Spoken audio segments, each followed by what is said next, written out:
So today, I felt like revisiting an old game that is nearing 20 years old at this point. Sheesh. This is a rather unremarkable and forgettable game.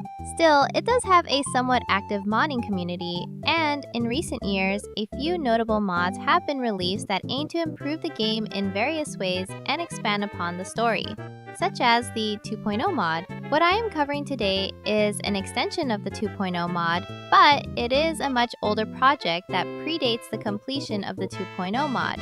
Some of the gameplay elements from the much improved 2.0 mod for this Hoover Dam release are notably absent, but that's essentially a technical issue that the mod developer encountered specifically with the PS3 build.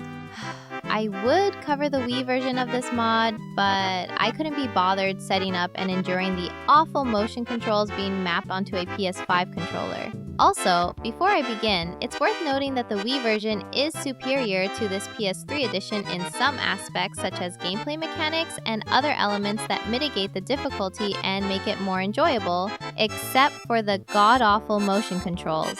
Anyway, this is a standalone release, and it's a version of the game that lacks many of the base game's core files. However, this is done intentionally to mitigate copyright and piracy issues. Not that I think any publisher or company owns the rights to this abandoned game, but I digress. There are two versions of the Hoover Dam levels present in the files, and differences and caveats are associated with both, as noted by the developer. On the one hand, you can endure a Hoover Dam with working textures at the cost of removing out-of-bounds functionality, and also grants you the ability to walk on water like Jesus. There are two levels for the player to enjoy, the Autobot campaign and the Decepticon campaign. We'll begin with the Autobot campaign to start us off. Immediately, we are thrust straight into the dam, which already showcases its unfinished state with flickering textures. Again, you need to essentially pick your poison. If you want a more forgiving and playable experience, you'll just have to endure these flickering textures. The alternative is a buggy, unforgiving mess, and you'll see in a bit just how janky this game is. So, to jump straight into the first chapter of this game, roll for it, this mission has us as an Autobot attempting to help Sector 7 escape the facility as we are instructed by Optimus Prime. The dialogue is clearly lacking various post-processing effects, and this sounds more like a raw studio recording. The Sector 7 convoy while it evacuates the area. But anyway, I digress. To say that this level is tedious would be an understatement. Firstly, we have to defend these convoys against arguably one of the most annoying enemy types in the game that has the ability to knock your character straight into the dam. This is a big issue in the alternative Hoover Dam map, as when you are knocked into the dam, your character fails to reset, and you get soft-locked.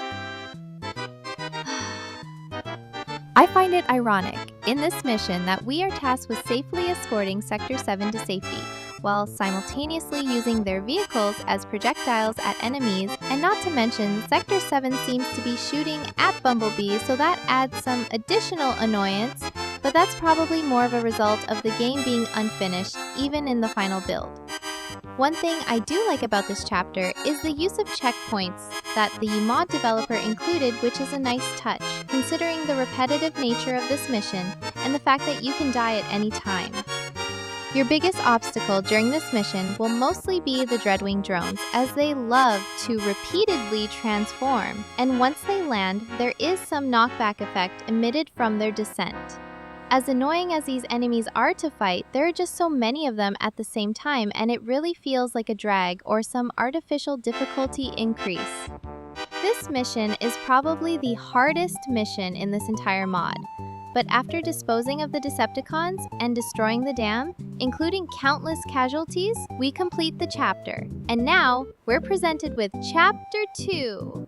This chapter is pretty basic and bare bones as it gets. You are directed to go between various points at the dam to destroy the Decepticons due to them uploading a virus to the SAM sites. So it's basically just going from point A to point B and killing bad guys. It's a fairly easy chapter, and you only have to focus on the Decepticons that are displayed on the radar. Everyone else makes no difference to the chapter's progression. Now, after we have successfully escorted Sector 7 to safety and are traveling around the dam destroying bad guys, we are now informed that Megatron is afoot. And that leads us to Chapter 3. Chapter 3 immediately puts us against Megatron and sets the stage for a drab and repetitive gameplay loop. If you fall into the dam, which I have multiple times, you will immediately fail the chapter. This is somewhat annoying, but tolerable. Sector 7 is also working against you in this chapter, and they even knocked me into the dam a few times. Like, wow guys, I'm here protecting you against the actual bad guy, yet you want to target me instead? Anyways, this chapter is straightforward, but it mostly consists of you standing there blocking on the dam to ensure that you don't fall in, while fighting Megatron with his annoyingly high health bar. He will fly around the dam and drop bombs on you, but you can see a round shadow begin to form in the place where the bomb is landing, so you do have time to prepare and block it. Megatron will occasionally land and fight you, but he will quickly fly away and return to his jet strafing. Whenever you knock him into the dam, he immediately transitions back into his jet mode, so you mostly fight him in that state throughout this encounter. Be mindful of Sector 7 attacking you as well. You'll probably want to destroy them, which is ironic, but we'll ignore that. To end the encounter, Megatron flies away and then the chapter concludes. This leads us to the fourth and final chapter of the Autobot campaign, and I completed it within 30 seconds! All you have to do for this encounter is knock Bone Crusher into the dam, which instantly kills him and ends the chapter.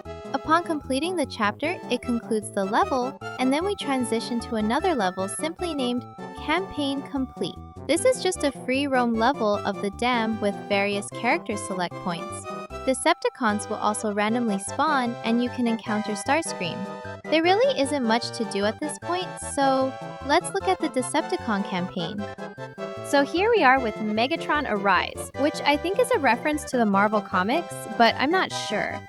It's been a few years since I last read them, so my memory is a bit hazy on that. Anyway, it begins with us flying into the dam as Blackout. From here, we are directed by Starscream to head to a mission beacon to begin the first chapter. Beginning the mission has us playing as Blackout, and we are immediately tasked with destroying the SAM sites that we were restoring in the Autobot campaign. This chapter is fairly basic and straightforward, except I don't think all of the SAM site locations are noticeable on the radar, but you can easily survey the area and find them. Destroying the SAM sites is pretty straightforward. Just transform and rise up and attack them with heavy firepower. There are no Autobots to encounter or any enemies except for the SAM sites, so this encounter is over fairly quickly. Chapter 2 has us playing as Starscream, and Blackout instructs us that he will scan for Megatron while we devastate the dam's power stations. All you have to do is fly around to the various beacons and destroy the power stations while also fending off a couple of Autobots along the way. Now let's turn our attention to Chapter 3. We have to fight Bumblebee! This chapter simply echoes the final Autobot chapter, and all we have to do is throw Bumblebee into the dam, and yeah, he dies instantly. That concludes Chapter 3, so now we progress to the mission that will conclude the campaign. Chapter 4 has us playing as Megatron, and we are tasked with destroying the dam completely. Even though I feel that's what we were doing in the first two chapters, but I guess since we are evil Decepticons, we have to decimate the remains. This is just a drab sequence where we destroy the dam, and once we are done, it then transitions to a similar state of free roam with various characters to choose from. Honestly, this is not particularly enjoyable, but the developer did his best and the game's constraints limit him. His other mod, the 2.0 mod, is decent and does significantly improve the base game, but with that being said, you can modify or edit a piece of crap to be improved, but it's still a piece of crap at the end of the day. I'm so glad I decided to replay this game.